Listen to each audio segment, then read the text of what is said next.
Bom dia a todas e todas. Sejam bem-vindos mais uma vez ao História Contra Pelo 2. Vocês estão bem? Tá nice? Então, vamos lá. Hoje nós vamos falar sobre 100 anos de Vladimir Lenin. 100 com... Depende aí da perspectiva. Se você se considera junto de Vladimir Lenin ou afastado da sua convicção, das suas ideias, da sua teoria revolucionária. Desde o início eu gostaria de dizer que, para aqueles que não sabem, se completa nesse ano de 2024 100 anos da morte de Vladimir Ilyinov, o famoso Lenin.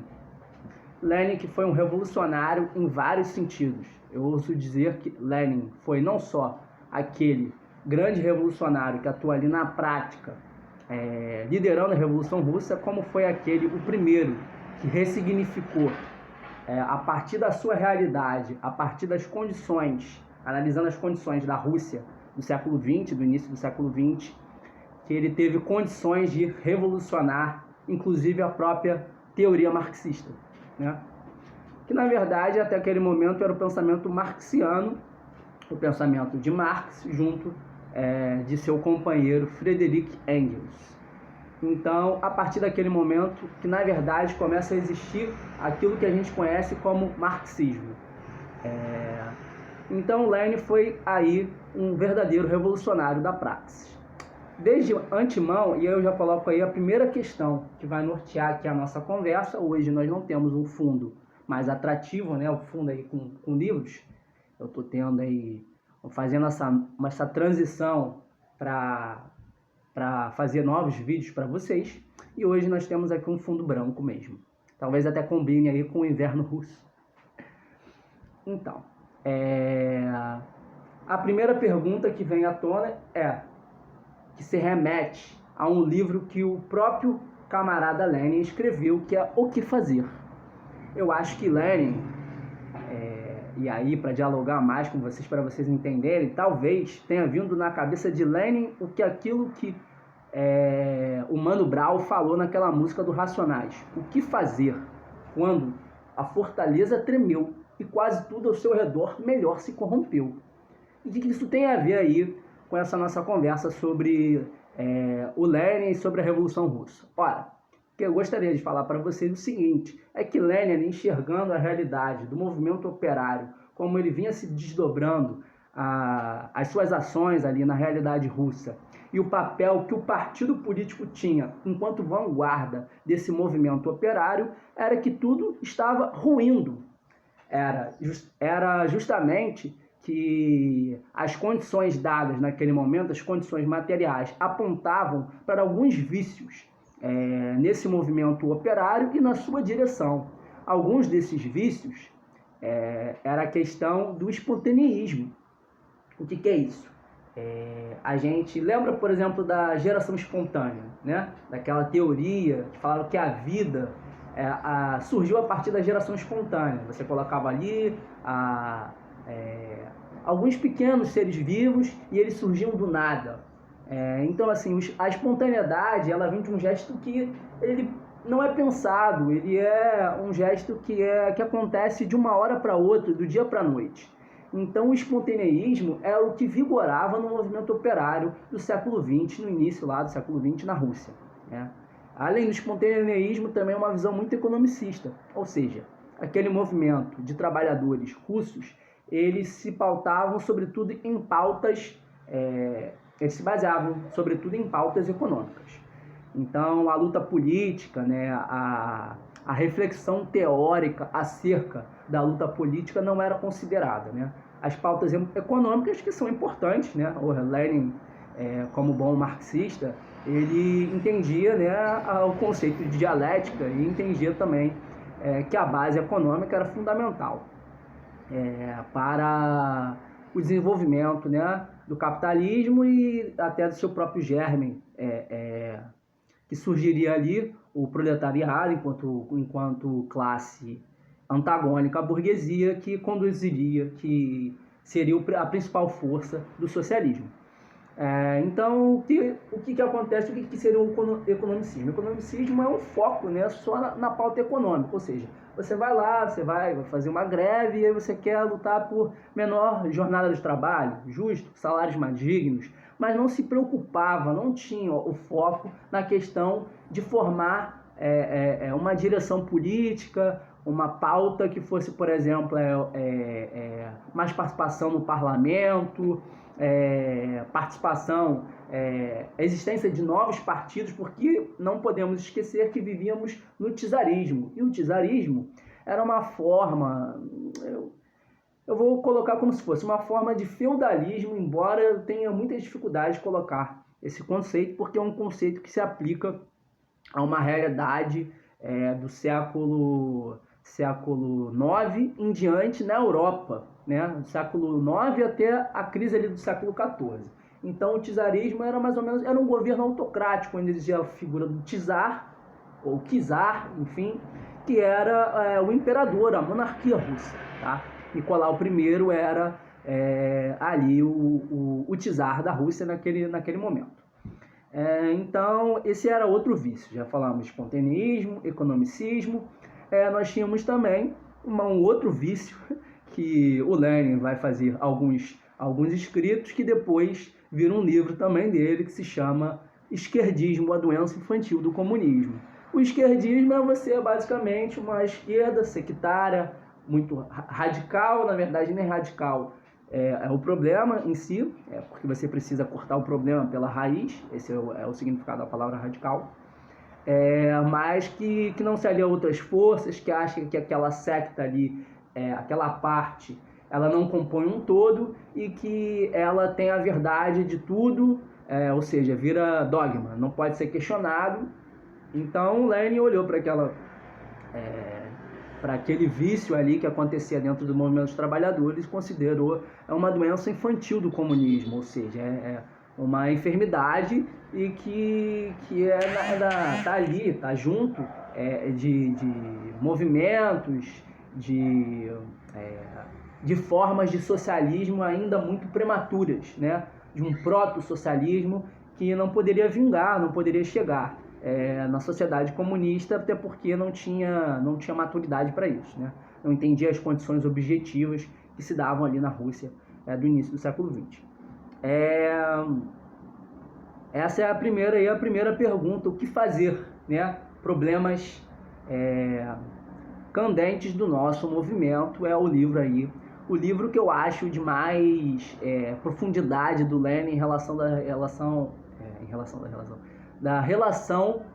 teórica, ou pelo menos de uma praxis em relação ao partido político, né? Enquanto vanguarda do movimento operário. Lenin também escreveu muitos outros livros, né? Livros de suma importância, o imperialismo como a fase superior do capitalismo, onde ele enxergava que o capitalismo naquele momento, desde o século XIX, na verdade, até o início do século XX, ele tinha atingido um grau de desenvolvimento onde era necessário um grande expansionismo, né? Esse capital era necessário emigrar para outros territórios para poder ter condições de se desenvolver. Fazia parte da organicidade do capital, né? da sua questão metabólica, para que ele se desenvolvesse com mais pujança, ele tinha que sair desses países onde estava concentrado e ir para outros países que nós sabemos que foi ali o que se deu na partilha da África, da Ásia, entre as principais potências, as principais nações europeias, Inglaterra, França, também a Bélgica, enfim. E depois, mais tarde, também Itália e Alemanha, que foi um processo mais tardio. Então, esse expansionismo do capital para a África, para a Ásia, buscando novos mercados, novos produtos, novas possibilidades da reprodutibilidade desse capital, era o que Lenin enxergava como a fase superior do imperialismo, do capitalismo, que era o imperialismo, e que após esse expansionismo aconteceria uma série de guerras entre essas nações, onde o capitalismo se extinguiria. E de fato, Lenin previu o que aconteceu, que foram as guerras mundiais. Aconteceu a Primeira Guerra Mundial em 1914 até 1918, onde a Rússia estava ali no bloco da Tríplice Aliança, formada por Inglaterra e França, e teve que sair, dando lugar depois aos Estados Unidos, porque estava acontecendo ali o processo revolucionário que se deu em 1917. Sob o comando do Lenin, do Trotsky e de muitos outros camaradas que faziam parte do partido bolchevique.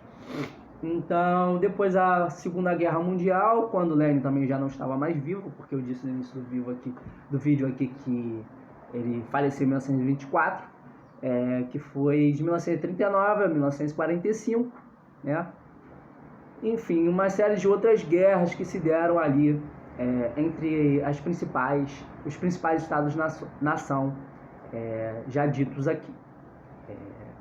Mas que infelizmente não aconteceu o fim do capitalismo, que era o diagnóstico que Lenin tinha observado mais à frente. O capitalismo ele se renovou, ele se escamoteou como um camaleão, foi tomando novas faces, foi amadurecendo e ainda existe até os nossos dias de hoje. Nós vivemos sobre o modo de produção capitalista. Mas isso aí não desmerece o trabalho do Lenin, não desmerece a capacidade dele teórica e prática, né, a sua praxis revolucionária. E coloco aqui, discordo assim, totalmente, né, de alguns historiadores, como até o já falecido também, de grande renome, Erich Hobsbawm, que no capítulo sobre a Revolução Russa, ou na verdade sobre o socialismo real, na Era dos Extremos, fala que Lenin era um líder pragmático. Assim, eu rio, né? Porque pragmatismo é muito para além do que foi o Lenin, né? O Lenin era um cara que enxergou lá na frente muita coisa. Então ele não tomava atitudes pragmáticas, mas sim atitudes da praxis, que é uma coisa bem diferente, né? É essa relação que há entre a teoria e a prática, onde ele dizia do que fazer também. Sua frase, uma das suas frases ontológicas que era: não existe partido revolucionário, não existe movimento revolucionário. Porque naquele momento lá o partido bolchevique ainda estava no seu embrião. Não existe movimento revolucionário sem teoria revolucionária. Então não há como uma ação, um comportamento, um partido, um movimento ir adiante sem ter teoria revolucionária, sem analisar a sua realidade, dadas as condições materiais de produção e reprodução que aquela realidade se dá. Senão você não consegue ir adiante, você não tem tática, você não tem estratégia, você não tem propaganda, você não tem agitação, você não tem nada. Você acaba por ali. Lenin foi muito criterioso, foi muito estudioso da obra marxiana, né? Foi muito atento aos escritos de Marx e de Engels, assim. Então, até antes mesmo foi na fonte, né? Num texto também primordial que ele escreveu, que eram as 3 fontes do marxismo. E nessas 3 fontes do marxismo, qual eu já li também esse texto, muito bom, digo de passagem, ele fala que as 3 fontes eram a filosofia clássica alemã, sobretudo o conceito de dialética hegeliana, no caso, o materialismo filosófico, tá? Materialismo filosófico, o socialismo utópico francês, que de fato Marx e Engels se pautaram, no caso de Saint-Simon, Rousseau, outros também, fora da França, na Inglaterra, ou Michel Owen e tantos outros, Babeuf e etc. Então você tem até a consideração que ele faz depois sobre a Comuna de Paris, de 1848, em alguns escritos seus também sobre a questão militar. E ele fala também sobre a questão da economia política clássica, dando aí foco às teorias de Adam Smith e David Ricardo, onde Marx retira ali o conceito da mais-valia, mas claro, aplicado a todas essas outras questões aqui que eu coloquei e colocado sobre a materialidade aí, a realidade da russa, a realidade russa. Então, para avançar, eu gostaria de dizer que é fundamental que a gente estude a obra de Lenin, né? há muitos outros livros. Eu gostaria de falar também sobre o papel do Partido Social Democrata Russo, que era o Polski, tá? Lenin enxergava que a revolução era necessário ir além, porque o que o Partido Operário Social Democrata Russo naquela época era social-democracia ainda, não o que a social-democracia veio se constituir depois, a partir realmente da Segunda Internacional, de teóricos como Kautsky e Bernstein, que fizeram um revisionismo do marxismo, deixaram de lado todos os seus pressupostos, inclusive a tendência que o marxismo aponta, que é para a revolução, né? Marx dizia que a filosofia alemã tinha interpretado o mundo e agora bastava transformá-lo, bastava revolucioná-lo.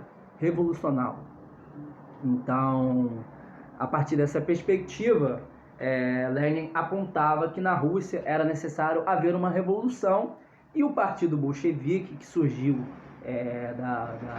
da fragmentação do que era o Partido Operário Social Democrata Russo, de alguma das suas fileiras, enxergava que não tinha que ser conforme os moldes que a Segunda Internacional colocava, que era o seguinte: primeiro você tem que aí fazer uma revolução burguesa. E, pasme, assim, a Rússia, no início do século XX, era praticamente uma população que estava sob um tipo de feudalismo, né? A maioria da população vivia, 80%, 90% da população vivia na área rural. Então, assim, não existia, na verdade, o proletariado russo era muito incipiente, era muito prematuro. Então, assim, você esperar ainda para ter uma revolução burguesa, uma primeira etapa de uma democracia, para depois fazer um processo revolucionário que estava sendo gestado ali, era muito complicado. E ele foi observando que na verdade, essa união que aconteceu, e por isso o símbolo depois da URSS, a União das Repúblicas Socialistas Soviéticas, é o símbolo da foice e do martelo. Por quê? A foice simboliza os camponeses, os trabalhadores rurais, e o martelo simboliza o proletariado, os trabalhadores urbanos. Ou pelo menos, na verdade, o proletariado não se define como trabalhador urbano. O proletariado é um conceito que se define a partir da sua posição de classe dentro da produção. Então, o proletariado é aquela classe que só tem como vender a sua força de trabalho para o capitalista, porque está alijada dos meios de produção. Ela não detém o meio de produção, então ela é antagônica à burguesia, que é a classe dona desses meios. Mas é a união, né? O símbolo da foice e do martelo. Então, Lenin viu que o processo revolucionário russo estava sendo gestado na prática ali nos anos, até mesmo de 1909, no início, mas mesmo assim o Partido Bolchevique, que surgiu ali das fileiras do Partido Operário Social Democrata Russo, ele não tinha maioria. E Lenin enxergou que, assim, até nos próprios soviets, que eram órgãos sob liderança do proletariado russo, né, órgãos autogestionados, órgãos de formação política, né, agitação e propaganda, o Partido Bolchevique não tinha maioria, né? No Soviet de Petrogrado não tinha maioria, no Soviet de muitos outros, na verdade, sovietes, o Partido Bolchevique não tinha maioria. Quem tinha maioria era a ala minoritária do partido ali, Operário Social Democrata Russo, que eram os mencheviques, que inclusive fizeram essa primeira revolução de caráter democrático. Só que eles não queriam avançar, não queriam romper para uma coisa, não queriam romper para uma sociedade alternativa ao capitalismo russo, que era a sociedade socialista. Então, depois de muito tempo, de muito trabalho, muita agitação e propaganda, muita força empenhada, que o partido o bolchevique conseguiu tomar o soviete de Petrogrado, que era o principal soviete. Tinham muitos outros, não lembro o nome agora, infelizmente, depois posso deixar nos comentários para vocês, que eles conseguiram aí dar início à Revolução Russa, tá? Ou pelo menos a Revolução Russa Socialista, que se deu no ano de 1917. Lenin escreveu outros livros também, já falei, também escreveu Duas Táticas da Social-Democracia, escreve Estado e Revolução, que é aí a obra que ele vai... é a teoria marxista dele do Estado, se pautando na obra, no pensamento marxiano, né, no pensamento de Marx e Lenin, sobre a Comuna de Paris, sobre a Guerra Civil na França, enfim. Muitos outros escritos, até o Manifesto Comunista de 1848, né, do Marx, enfim. E o programa de Gotha, que Marx escreve, né, que critica ali o programa de Gotha. E muitos outros escritos marxianos.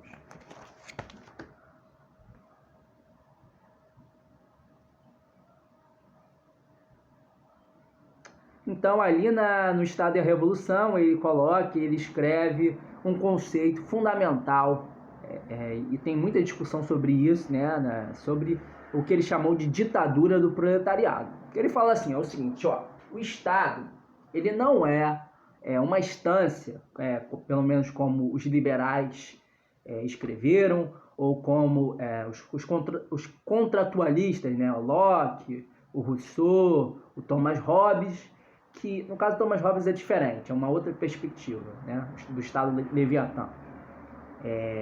Mas o Locke, o Rousseau, cada um na sua perspectiva, mas que tinha uma coisa comum, que era o seguinte, o Estado é uma instância para gerir o bem comum, né? O Estado surge a partir da necessidade dos cidadãos que organizam esse Estado, a sua existência, para legislar, para organizar ali os problemas que a sociedade, composta por esses indivíduos, vão debater, vão discutir e vão decidir. O Estado surge a partir desse contrato social.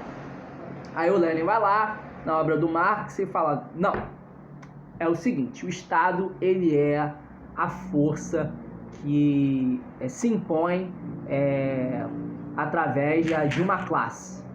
E essa classe, no momento, era a burguesia. Então, você tem um Estado que são os probleminhas técnicos aqui rápido.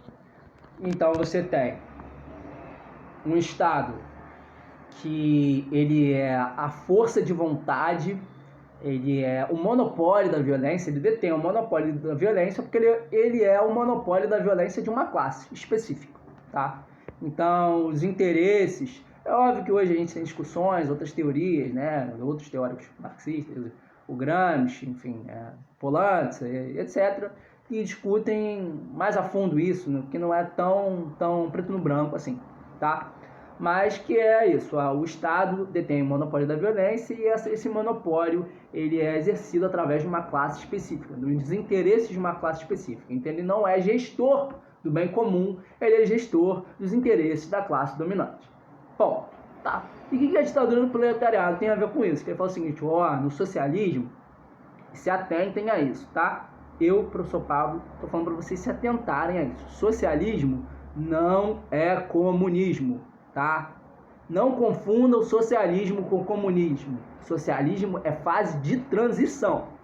Comunismo é o fim da sociedade de classes. Ou seja, Pablo, então os países que se dizem comunistas não são comunistas? Eles são comunistas. Só que a realidade não é comunista. E fiquem mais confusos. O Partido Comunista Chinês é comunista. Por quê? Porque ele visa chegar ao comunista. Agora, a China é comunista? Não. Por quê? Porque não existe comunismo lá. Entendeu? Enfim, socialismo é fase de transição. Continua havendo luta de classes, continua havendo guerra, continua havendo tudo. A diferença é que quem está no comando agora? O proletariado. Entendeu? Os trabalhadores estão no comando dessa sociedade. Eles detêm os meios de produção. Eles detêm as fábricas, as fazendas, as cooperativas, tudo é organizado por esses trabalhadores. e faz valer os seus interesses. Então é aí que Lenin falou o seguinte: é a ditadura do proletariado. Porque na democracia burguesa, a democracia não existe, porque ela é uma democracia que atende aos interesses da burguesia, então na verdade ela vira uma ditadura de classe. E aí, no socialismo, tem que haver a fase da ditadura do proletariado, que ele vai fazer o seguinte: ele vai esmagar a burguesia, ele vai acabar com essa classe, vai colocar ela no chinelo e vai falar assim: ó, mete o pé daqui, que eu não quero saber de vocês. Vocês estão aqui, vocês querem, como aconteceu na Rússia depois, eles fizeram a revolução e aí os brancos, o exército branco foi o seguinte: vocês fizeram a revolução aqui, mataram o czar, né, eliminaram o czar e tal, acho que vão expulsar a gente, calma lá que eu vou fazer uma ligaçãozinha aqui, ó. Falei, Inglaterra, França, Estados Unidos, chega aí. Mandaram dinheiro, mandaram o exército e tentaram acabar com o exército vermelho, só que não deu certo.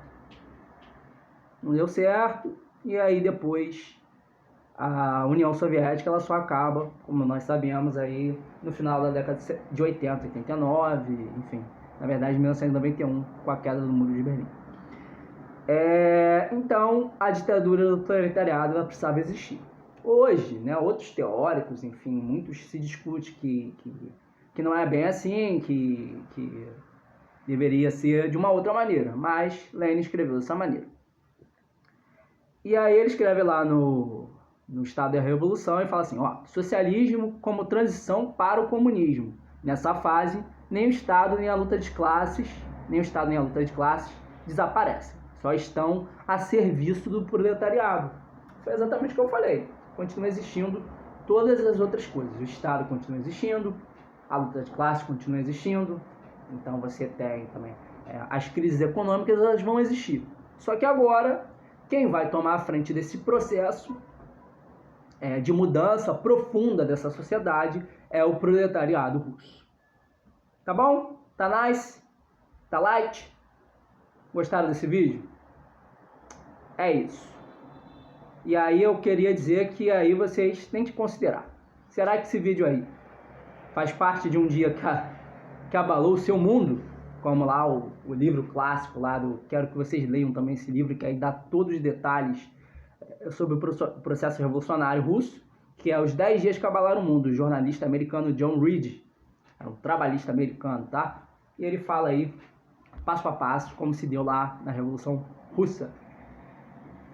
100 anos, 100 anos com o camarada Lenin. E você? 100 anos sem ou 100 anos com? Essa é a História Contra Pedro. Se inscrevam, curtam, compartilhem, sigam este canal e até o próximo vídeo. Bye!